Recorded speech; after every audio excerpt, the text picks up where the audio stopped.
사복음서에서는 예수 그리스도가 마지막에 골고다에서 십자가에 못 박혀 숨지는 이야기를 기록하고 있습니다. 오늘 말씀, 예수께서 큰 소리를 지르시고 숨지시더라. 육체의 몸에 숨이 끊어지게 됩니다. 이때 큰 일들이 일어나기 시작했는데 그 일들이 뭐냐? 성소의 휘장들이 위에서 아래로 찢어져 둘이 되었다고 성경은 기록하고 있습니다. 이 성전은 헤롯 성전입니다. 그 안에 이제 성수가 있는데 성소를 가리는 휘장이 있습니다. 요즘 말은 천이 있는데 그 천이 위로부터 아래로 찢어지는 사건이 있었던 것이죠. 그 얘기는 뭐냐면 지성소와 성소, 이 어쩌면 간격, 틈이 이제 없어진 겁니다. 이거 참 큰 은혜 아니겠습니까? 우리는 지성소에 못 들어갑니다. 왜 못 들어가냐고요? 거기는 선택받고 택함받은 사람만 지나가는데 예수 그리스도의 육체의 몸이 숨지는 순간 하나님과 이 땅에 우리가 이제 하나가 되는 하나의 사건입니다. 그리고 또 큰일이 벌어졌는데 그 예수님께 숨지는 사건이 있을 때 지진이 일어나는 거예요. 땅이 흔들리는 거예요. 하늘이 막 어두워지는 거예요. 이 사형을 집행했던 그 책임자가 백부장입니다. 요즘 군대 체질하면 중대장 정도 됩니다. 중대장쯤 되는 그 백부장이 예수를 십자가에 못 박혀 사형 집행을 합니다. 이 사형 집행을 할 때 누구나 다 마찬가지겠죠. 빨리 끝내고 싶습니다. 그래서 이제 사형 집행을 빨리 끝냈는데 이게 보통이 아닌 겁니다. 백부장이 아마 사형 전단 백부장인지도 모릅니다. 그 당시는 이런 일들이 종종 있었습니다. 깜짝 놀랍니다. 여지껏 그런 일들을 많이 했는데 이 예수를 십자가에 못 박아 죽이는 이후에 갑자기 하늘이 어두워지고 지진이 일어나면서 성소에서는 그 성막이 찢어지는 그런 일들을 이제 보게 되는 거 아니겠습니까? 갑자기 사형을 집행했던 백부장과 그 부하들이 두려워 떨기 시작합니다. 백부장의 입에서 나오는 말이 있습니다. 이 사람은 진실로 하나님의 아들이었도다. 그 얘기는 뭐냐면 우리가 하나님의 아들을 십자가에 죽였구나, 이렇게 생각이 드는 거예요. 이들은 그냥 집행한 겁니다. 판결이 떨어졌기 때문에 집행했는데 그 집행하는 현장을 보니까 이는 하나님의 아들이었다는 거죠. 그 앞에 수식어가 붙어요. 진실로 이 사람은 하나님의 아들이었도다. 현장을 목격했던 사람들이 하는 이야기입니다. 그리고 멀리서 바라보는 여인들도 있었는데 그 중에 막달라 마리아와 또 작은 야고보의 요새 어머니 마리아와 또 샬로메가 있었더라라고 이야기하고 있습니다. 사형 집행관에 여성들이 있었다는 거예요. 사실 이렇게 어렵고 힘든 데는 사람들은 다 피하고 싶습니다. 그 사형 집행하는 장소에 있고 싶지가 않지 않습니까? 오라고 해도 안 갈 그럴 곳에 여인들이 있었습니다. 근데 이 여인들에 대해서 성경을 이렇게 기록하고 있습니다. 예수님께서 갈릴리 중심으로 사역을 하고 있을 때도 늘 따라다니면서 섬기던 자들이었다고 합니다. 예수님 12제자만 있었던 것이 아니라 예수님의 12제자 외에 섬기는 여성들이 있었다는 거죠. 5,000명 그 이상 많은 사람들이 모여 있는 곳에는 항상 여성들이 상당수가 있었습니다. 그들이 예수님의 사역을 도왔다는 것이죠. 때로는 물질로, 현금, 돈으로도 도왔을 뿐만 아니라 또한 여러 가지 질서를 잡는 데 많은 사역을 했던 사람들입니다. 또한 음식을 준비하고 나누는 일에서도 이 여인들이 갈릴리에서부터 시작해서 예루살렘까지 올 때까지 이들이 함께 했다는 거예요. 성경은 여성들에 대한 그 기록을 인색하게 기록을 하게 됩니다. 항상 소수였어요. 마이너였어요. 하지만 성경의 마지막 예수 그리스도가 십자가에 처형당할 때 그때 막달라 마리아와 함께 여러 여성들을 이야기하고 있습니다. 물론 부활의 그 현장에서도 여성들의 이름들이 거론되고 있는데 그 믿었던 12제자, 항상 큰 소리 빵빵 쳤던 베드로조차 다 도망가 버렸습니다. 근데 여성들은 끝까지 그 자리에 기다렸고 참았고 바라보고 있던 여성들에 대해서 이야기하고 있습니다. 특별히 예수님께서 이 땅에 오신 성육신 사건은 이 기독교 역사에서 굉장히 중요한 겁니다. 하나님께서 그 아들 독생자가 인간의 몸으로 이 땅에 오셨다는 겁니다.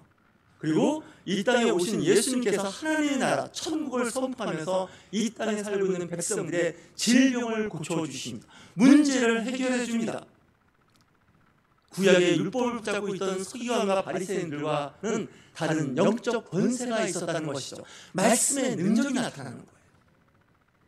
그 말씀을 통해서 많은 사람들이 치유함을 받고 회복되는 은혜가 있는데, 그 말씀에 또한 건강한 사람들은 은혜를 받기 시작했던 것입니다. 구약 성경에서 메시아가 오시는 것을 수도 없이 많이 예언하고 있습니다. 그리고 고난당하는 예수 그리스도 하나님의 아들에 대해서 말씀하고 있습니다. 근데 지금은 과거에도 마찬가지였지만 가짜 메시아들이 많이 있습니다.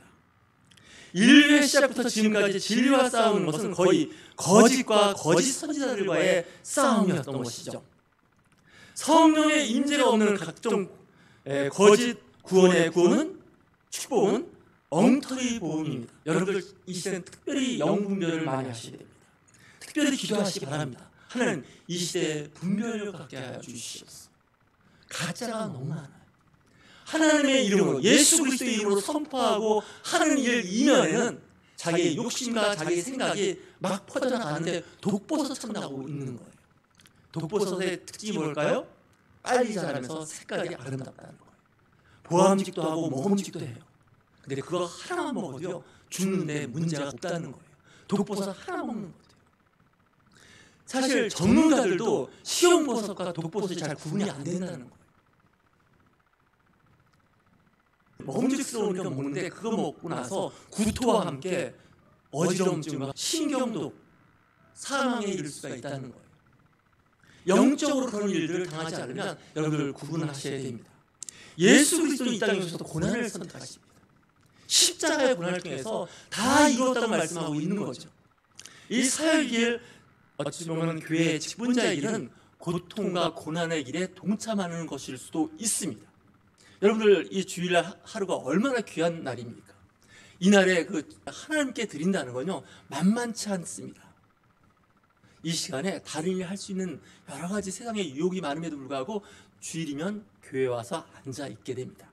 말씀을 듣고 사실 편하지는 않지만 교제하고 있습니다. 때로는 시간과 비용을 발생시키는 수가 있습니다. 때로는 참아야 할 일도 있습니다. 그럼에도 불구하고 우리가 이 날을 귀하게 여기는 것은 하나님의 임재, 성령의 임재, 예배를 받으시는 성령의 예배를 받으시기 때문에 그렇습니다. 특별히 이 사역자들을 잘 보실 때는요, 잘 보실 때는 그 사람이 어떤 생각을 갖고 있는지 보셔야 됩니다. 어떤 하나님의 나라를 바라보고 있는지를 보셔야 됩니다. 내가 하나님을 믿고 의지하며 살아갈 때 그 믿고 의지하고 살아가는 거기에 하나님이 어떠한 분인지 어떻게 인식하는지를 보셔야 됩니다. 저는 이런 생각을 가끔 해봅니다. 좀 조심스러운 말이긴 하지만 어떤 사람은 기독교인입니다. 그리스도인입니다.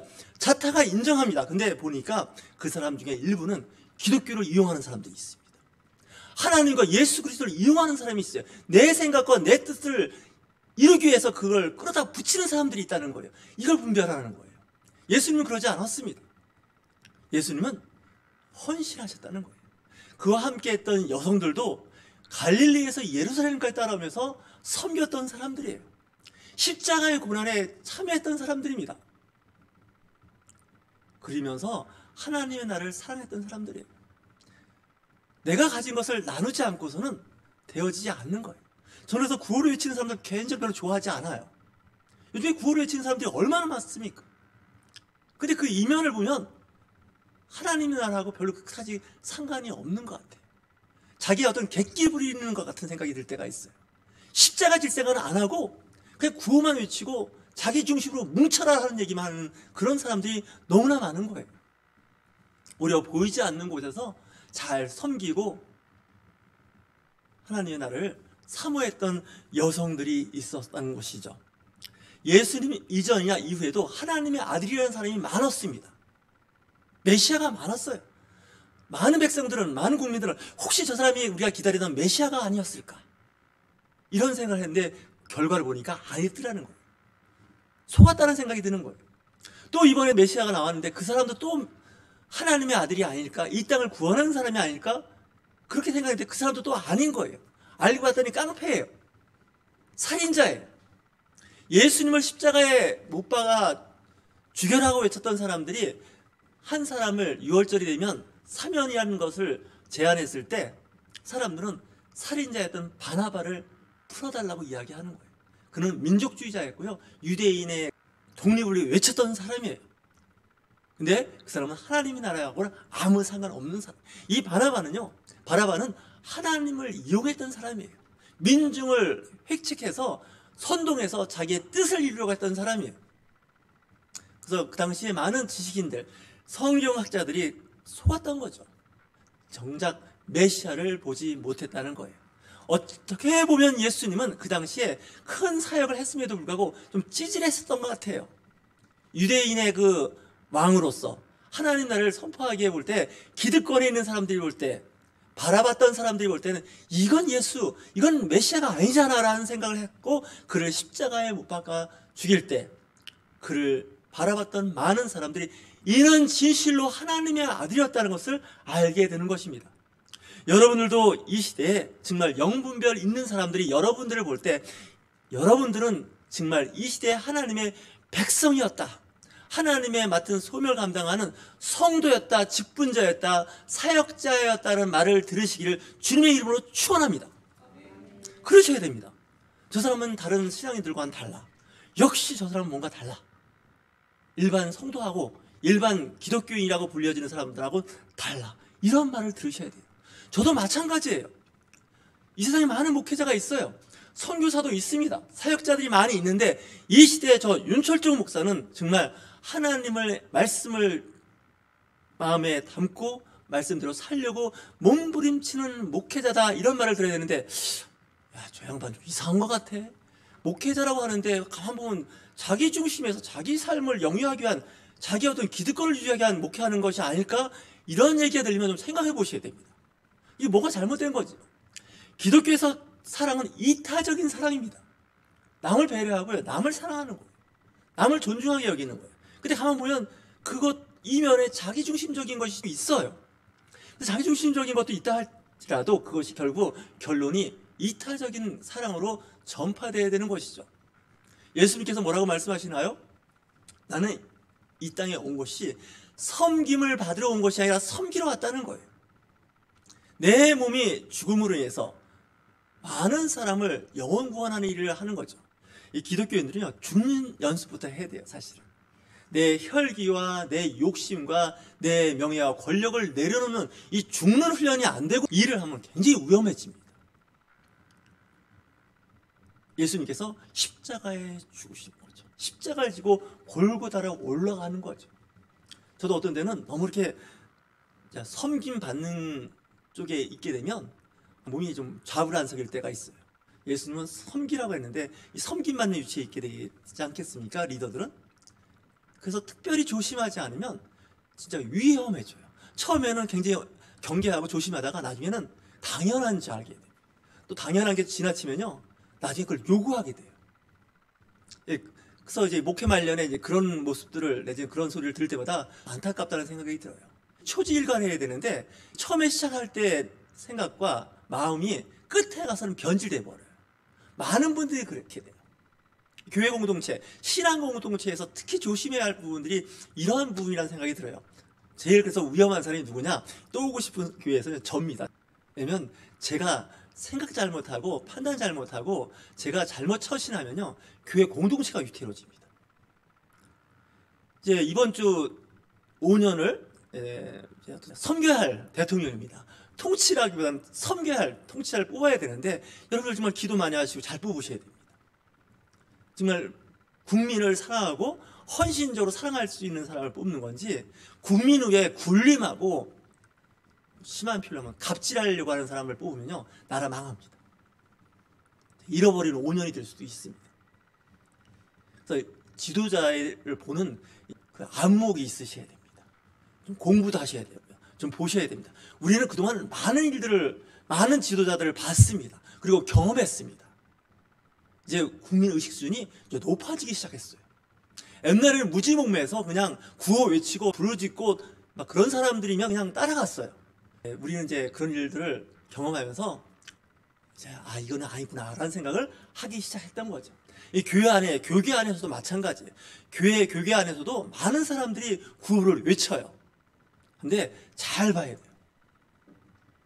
특히 여러분들 이제 영적으로 혼란하고 혼탁할 때는요, 분별력을 가지셔야 됩니다. 말로는 예수 그리스도를 외치고 하지만 그 안에는 다른 영이 역사할 수가 있어요. 그걸 구분하지 못하시면 나중에 후회할 일이 생겨요. 아까운 시간을 보냈다는 생각이 들어요. 저희 작은 교회에서도 좀 작게나마 후원들이 들어와요. 그럴 때는 저는 이런 생각을 해요. 그 후원을 우리가 쓰는 것도 중요하지만 또 한 번 이걸 흘려보내자.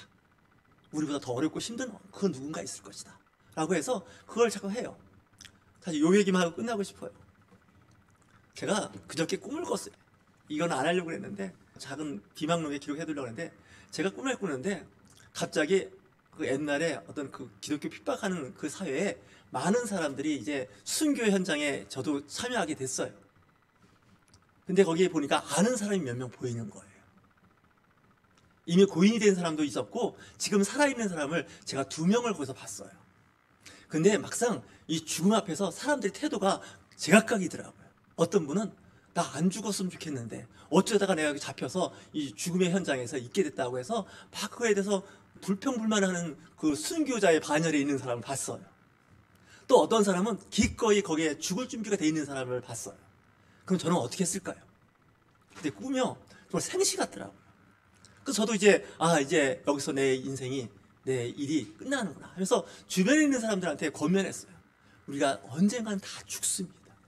근데 이 자리에서 죽는 것이 영광입니다. 은혜입니다. 그렇지 않겠습니까? 여러분들, 여기서 끝나는 것이라 우리는 새로운 세상, 천국을 바라보시기 바랍니다. 예수님 십자가에 못 박혀 죽으신다는 거 분명히 말씀하시면서 또 한 가지 하신 말씀이 뭔지 아십니까? 내가 3일째 되는 날은 살아남을 거예요.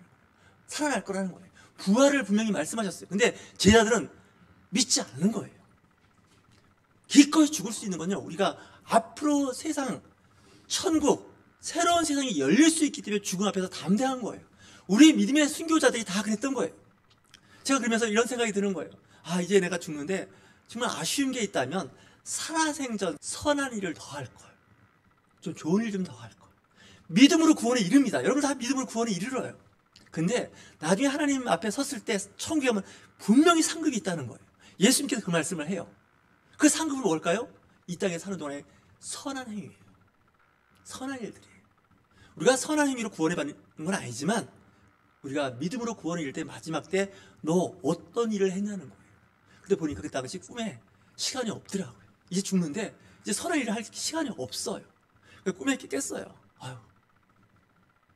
죽음을 앞두고 꿈에서 깼는데 정말 선한 일을 많이 해야겠구나. 어떤 일을 할까? 어떤 일을 하는 것이 선한 일을 많이 할까라는 생각을 해봤어요. 신앙 공동체를 사랑하는 거예요. 정말 여러분들에게 제가 존경하고 사랑합니다. 정말.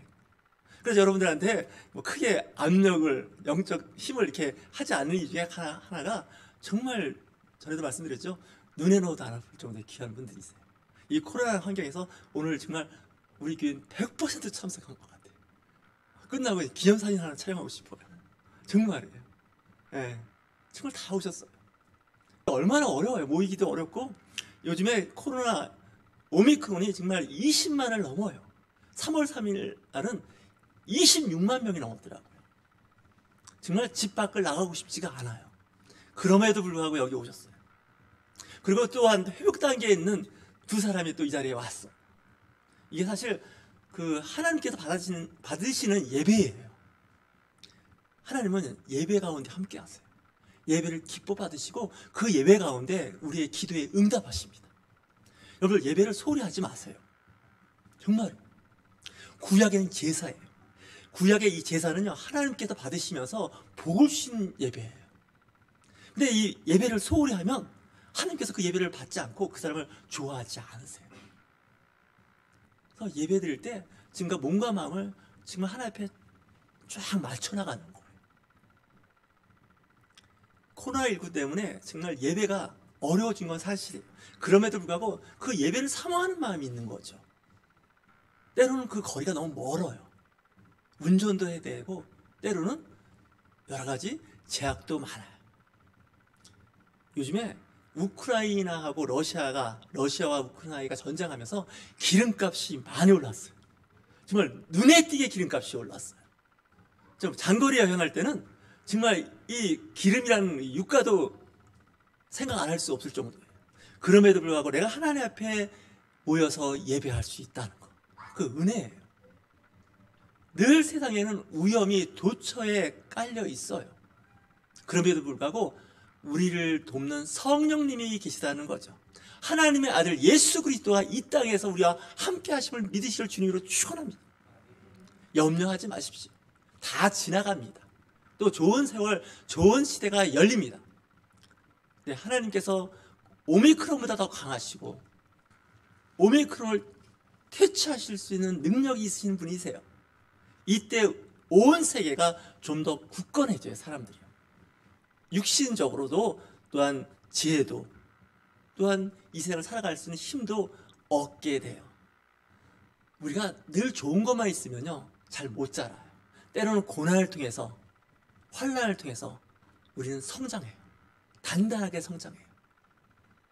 제가 화분에 화초를 키울 때요 늘 물만 주고 좋은 환경에 있으면요 너무 웃자라 갖고 나중에 상태가 안 좋아져요. 살짝 물을 조금씩 줘서 가뭄도 경험시켜줘요. 그렇게 하면서 화초가 건강하게 튼튼하게 자라는 걸 볼 수 있어요. 우리 영적 상태도 마찬가지입니다. 여러분들 힘내십시오. 좌절하지 마십시오. 이 세상 그 어떤 어둠의 영, 거짓 영보다 더 크신 하나님의 성령님께서 우리와 함께 하십니다.